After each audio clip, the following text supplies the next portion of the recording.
இப்ப நான் உனக்கு என்ன பேசினாலும் நக்கலா தான் இருக்கும். ஏன்னா நீ இப்ப பொய்ய உண்மைன்னு நம்பிட்டு இருக்க. அதனால நான் இப்ப என்ன விளக்கம் சொன்னாலும் அது உன் மண்டையில ஏறாது. விளக்குறது எனக்கு தான் டைம் வேஸ்ட். போலி நகை நீ வைக்கல, எங்க வீட்டு ஆளுங்க வச்சாங்கன்னு உறுதியா சொல்ற. 100% ஷியோர். ஐயோ ஐயோ. சரி சரி, நான் ப்ரூவ் பண்ணும்போது இதே மாதிரி உன்னை பார்த்து நான் சிரிப்பேன். அப்ப உன் முகத்தை எங்க வச்சுக்கிறேன்னு நானும் பாக்குறேன். அதெல்லாம் இங்கேதான் இருக்கும். நீ ப்ரூவ் பண்ண போற.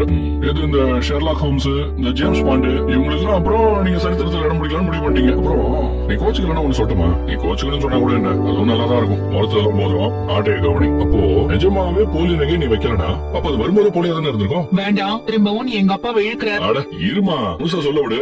அந்த நகையெல்லாம் உங்க அப்பா வீட்டுல இருக்கும் போது உங்க அப்பாவுக்கே தெரியாம கூட வேற யாராவது மாத்தி வச்சிருந்தா உன் தம்பி தான் என் தங்கச்சி சேரியா பிடிக்கிருக்கானே. அப்ப அவன் அதுக்கு முன்னாடில இருந்து இந்த மாதிரி வேலையை பண்ணிருக்க மாட்டானு என்ன நிச்சயம்? என் தம்பிக்கு சுட்டு போட்டாலும் அந்த புத்தி எல்லாம் வராது. அவன் ஒண்ணும் உன் தங்கச்சி செயின ஒண்ணும் புடுங்கல. உன் தங்கச்சி தான் அவளாவே செயினை கழட்டி கொடுத்திருக்கா.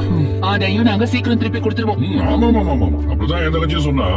நம்பர் மாதிரி இருந்தா நம்ப முடியும். நான் தான் சொல்லிட்டேன்ல, நீ பொய்ய நம்புறவனா இருக்க. அப்போ உன் கண்ணுக்கு உண்மை எல்லாம் பொய்யா தான் தெரியும். தத்துவம் நல்லாதான் இருக்கு, ஆனா ரசிக்கிற முடியலதான் நான் இல்ல. என்ன பண்றது? டென்ஷன் ஆகாதமா? அப்படியே விடு. ஏதோ இத்தனை நாளா ரூம் மேட்டா வேற இருந்துட்டு அதான் இப்படியும் இருக்கலாம்னு ஒரு யோசனை. இவன ஒண்ணு பண்ண, உங்க விசாரணைய இந்த கவரிங் நகை எல்லாம் செய்வாங்களே அந்த கடையில இருந்து ஆரம்பிங்க.